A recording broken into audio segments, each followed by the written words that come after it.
मैं 2 दिन तक होटल में बंद रहा।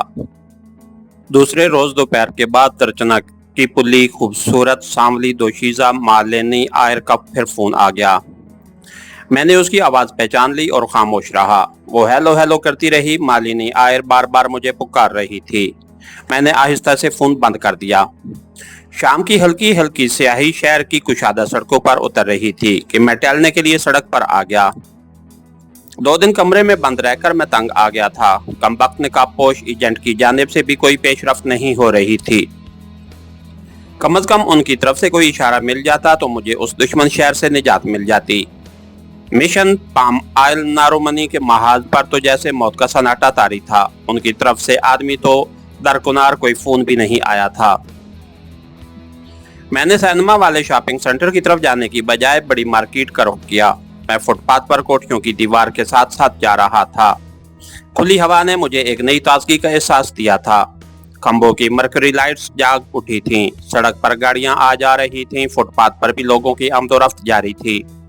लोगों की निगाहों से बचने के लिए मैं कोठियों के दरमियान एक जैली सड़क पर चल दिया।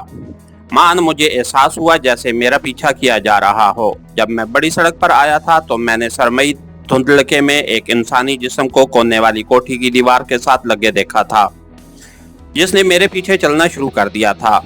एक बस स्टॉप पर मैं रुक गया कि हो सकता है ये मेरा वहम हो, लेकिन मुझे बस स्टॉप पर रुकते देखकर वो भी फुटपाथ पर रुक गया। मैंने सोचा कि अगर बस आ गई तो इसमें बैठकर निकल जाऊंगा। अभी मैं इसी उधेड़बुन में था कि एक छोटी एम्बेसडर गाड़ी मेरे करीब आकर रुक गई। मैंने देखा कि तर्चना पुली की सांवली दोशीजा मालिनी आयर अगली सीट पर बैठी मेरी तरफ देखकर मुस्कुरा रही थी। मिस्टर तिवाड़ी, चलो मैं तुम्हें ड्रॉप किए देती हूँ। उस वक्त ये तामुल दोशीजा फरिश्ता रहमत बनकर आ गई थी। मैं फौरन उसकी गाड़ी में बैठ गया। उसने गाड़ी आगे बढ़ा दी। जब गाड़ी उस आदमी के करीब से गुजरी तो उसने घूर कर मुझे देखा। मैंने मालिनी को रफ्तार तेज करने के लिए कहा तो वो मुस्कुराकर बोली, इतनी जल्दी क्या है, आज कहाँ जा रहे हो? तुमने मेरे फोन के जवाब क्यों नहीं दिया? रिसीवर उठाकर चुप क्यों रहते थे? वो अंग्रेजी जबान में मुझसे सवाल पर सवाल किए जा रही थी और मैं सामने लगे आईने में पीछे देखने की कोशिश कर रहा था। तारीकी छा चुकी थी। मुझे वो आदमी दिखाई न दिया। हमारे पीछे कोई टैक्सी या रिक्शा भी नहीं आ रहा था।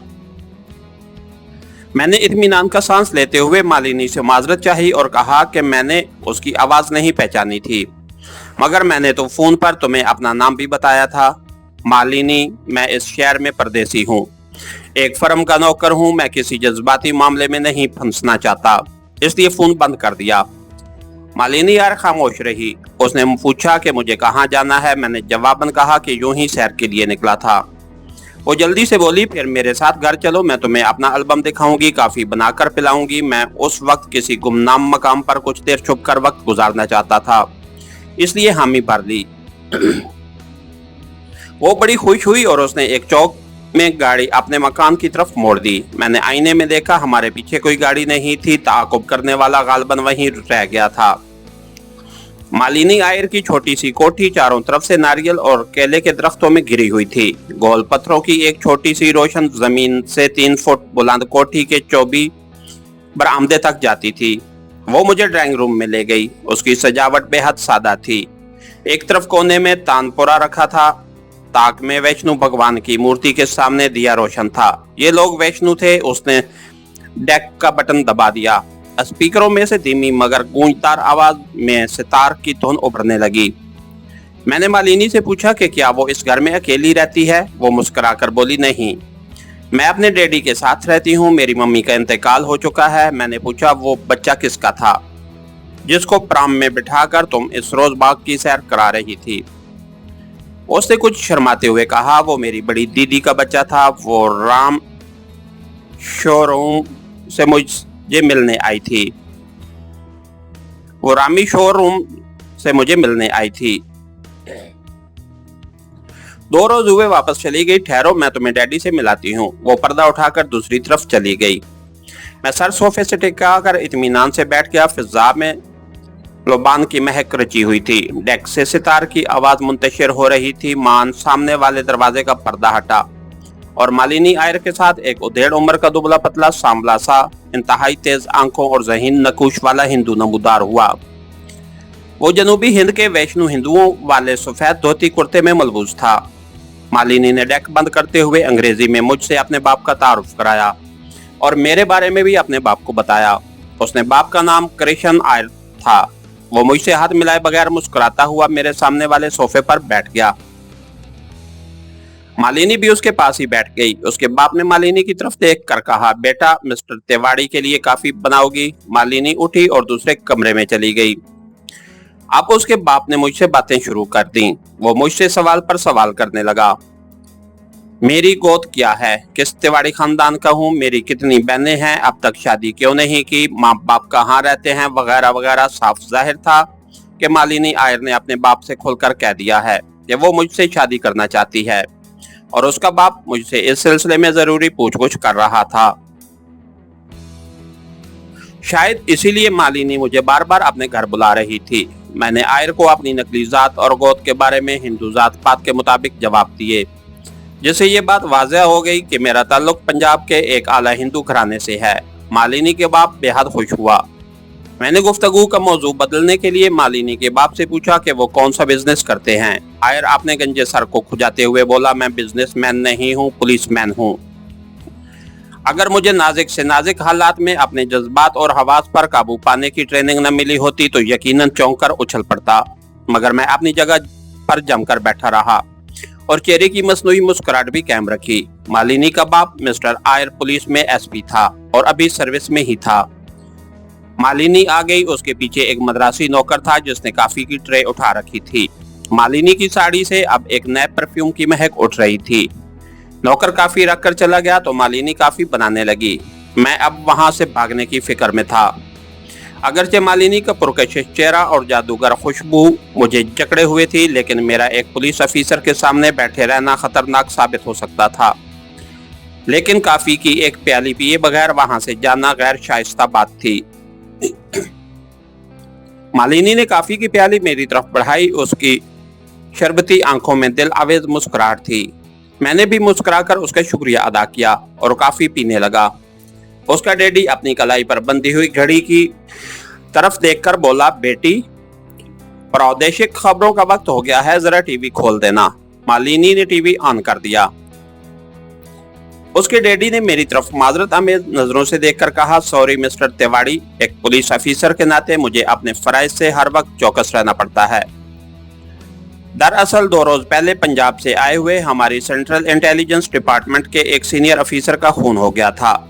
तुमने अखबार में पढ़ा होगा। वो हमारी दरखास्त पर तरचनापुल्ली में एक खास मुहिम पर आया था।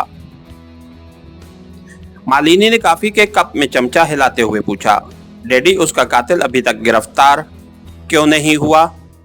आपकी पुलिस की तो दूर दूर तक शोहरत है कि कातिल दूसरे रोज ही पकड़ लिया जाता है।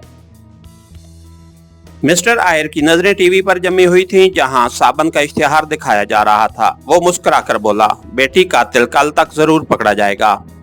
हमें तो ये कोई गैर मुल्की जासूस लगता है जिसको हमारा ऑफिसर गिरफ्तार करके पुलिस स्टेशन ले जा रहा था, मगर रास्ते ही में उसे कत्ल करके फेंक दिया गया। मैं अपनी जगह पर किसी बुत की तरह साकित बैठा था। आप तो समझ गए होंगे कि मेरी ये हालत क्यों और किस वजह से थी। आयर जिस कातिल की तलाश में था वो उसके सामने सोफे पर बैठा काफी पी रहा था। टीवी पर एक थी की आंखों और मोटे होंठों वाली लड़की तामिल जबान में खबरें पढ़ रही थी। 3 मिनट की खबरें थी। खत्म हुई तो वो सर खुजाकर बोला, टीवी बंद कर दो बेटी, अभी तक मफरूर कातिल का कुछ पता नहीं चला। वो काफी की चुस्कियां लेते हुए मुझसे बातें करने लगा। मैं ये मालूम करना चाहता था कि पुलिस ने मेरी गिरफ्तारी के लिए कहां कहां जाल फैला रखा है और उसका तरीकाकार क्या है। चुनांचे पहले तो मैंने ये कहकर कि तरचनापुल्ली पुलिस की तारीफ की कि साहब इस पुलिस की तो पंजाब में भी धूम है।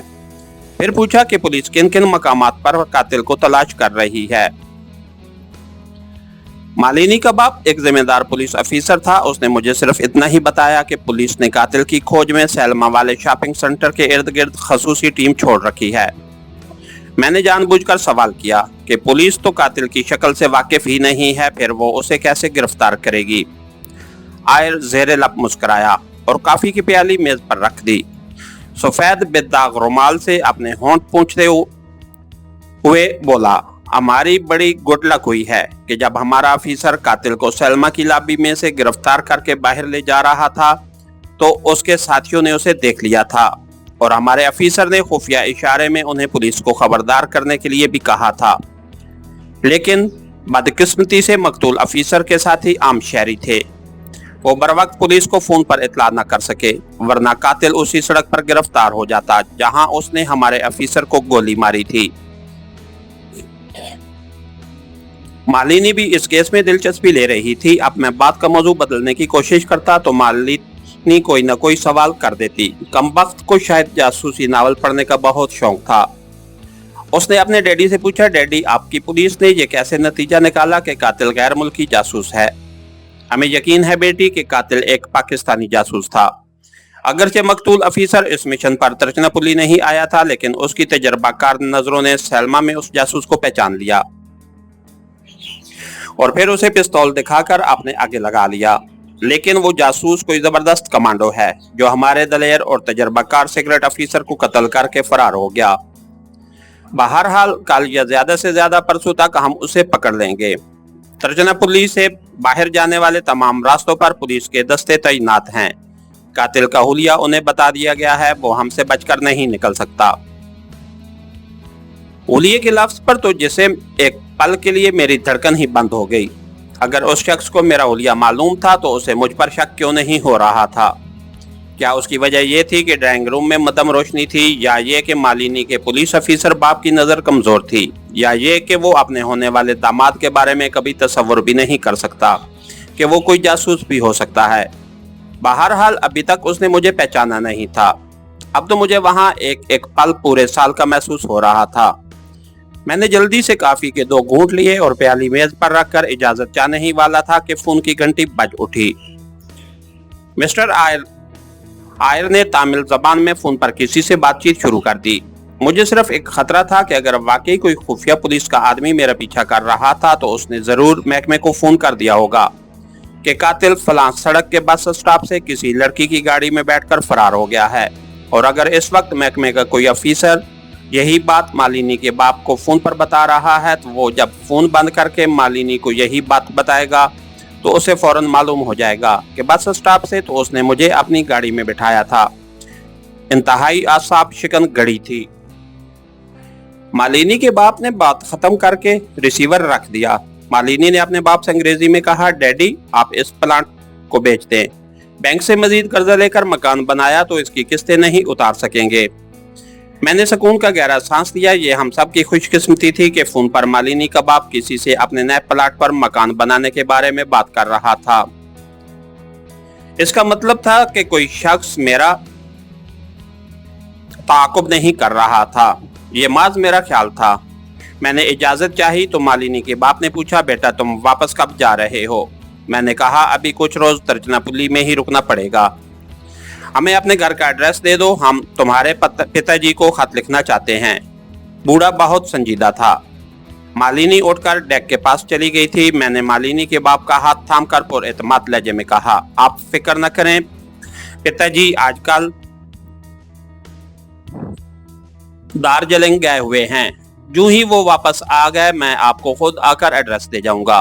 वो मुस्कुराता हुआ उठा, मेरे कांधे पर हाथ रखकर बोला, जीते रहो, भगवान तुम्हें सुखी रखे। अब आते रहना यहाँ, ये भी तुम्हारे पिताजी का घर है।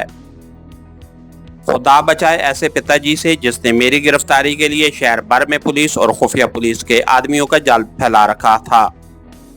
मालिनी मेरे साथ कोठी के गेट तक आई। मैं तुम्हें होटल तक छोड़ आती हूँ, लेकिन अब मैं ये खतरा मोल लेना नहीं चाहता था, क्योंकि पुलिस और सीआईडी के आदमी मालिनी को जरूर जानते होंगे। अगर उन्होंने मुझे उसके साथ देख लिया तो मेरा गिरफ्तार हो जाना यकीनी था।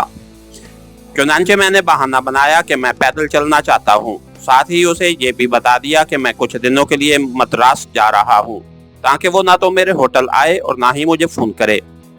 मैं अब उससे दूर ही रहना चाहता था। मेरे लिए अब कृष्णा होटल में रहना भी शदीद खतरे का बायस था। लेकिन मिशन पाम ऑयल नारोमनी वालों ने मुझे इस होटल का पाबंद कर दिया था। उनकी तरफ से कोई कॉल भी नहीं आई थी कि मैं उन्हें इतला करके किसी दूसरे होटल में चला जाता। मैं उसी होटल में क़याम करने पर मजबूर था। मैं मालिनी को नमस्कार कहकर चल दिया। इसके साथ ही हमारी आज की एपिसोड का इख्तिताम हुआ। कहानीगर चैनल को लाइक कीजिए, सब्सक्राइब कीजिए और बेल आइकन को प्रेस कर दीजिए ताकि हर आने वाली नई वीडियो आप तक बर वक्त पहुंच सके। शुक्रिया।